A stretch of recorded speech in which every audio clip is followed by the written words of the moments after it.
There are certain regulations in our deen that came 15, 16, 17 years into the Quran. Quran came for 23 years.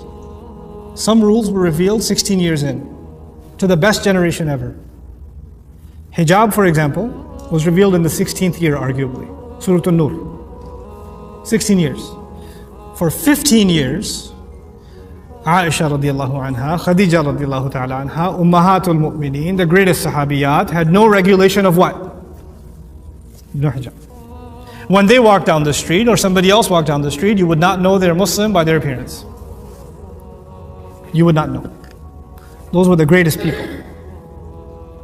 And those people, Allah did not, these people left their homes for Islam. These people were tortured for Islam. These people went into war for Islam. They starved for Islam. But they didn't have a hijab on yet. They didn't have it on yet. Why do you think that is? Why didn't Allah just send it from the beginning? Well, if you're a Muslim, take shahada, put a hijab on. He could have done that, right? And this is the greatest generation, willing to make the most sacrifices. If they're willing to sacrifice their home, they're willing to leave, be killed, be tortured. What's a piece of cloth on your head? Reveal it in, like, after Fatiha, be done with it. Like we do when somebody takes shahada, you need to put a hijab on now. Immediately. If you study Surah An-Nur carefully, you know what you find out?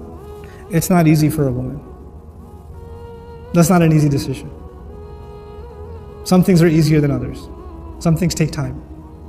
Allah took His time giving that revelation. We don't take our time easing somebody into things. We want it on them right away. Immediately.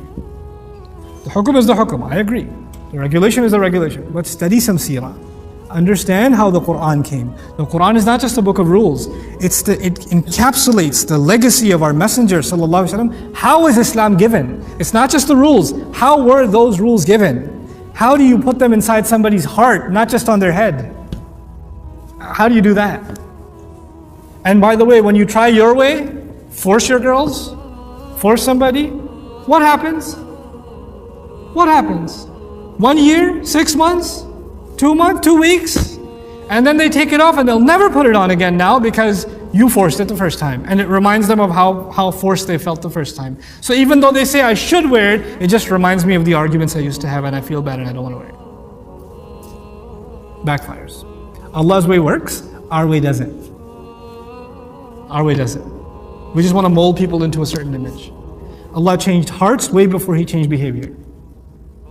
Way before He changed behavior. This is important to understand. We're living in a time where Muslims are very far from Islam. And getting them to follow the rules of Islam is not the first priority. Getting their hearts to be reconnected to Allah is the first priority. Then when Iman comes, everything else comes. Everything falls into place. When that's not there, nothing will be there. Connect people to Allah's book. Connect people to 16 years worth of revelation. Not one ayah which you can't even quote. And you're behind that, because if that's not there, what Islam is there? Astaghfirullah. And I'm just picking one example of the hijab. There are plenty of other examples of things we make the biggest deal. That's the top priority. Nothing else matters when that's not the case.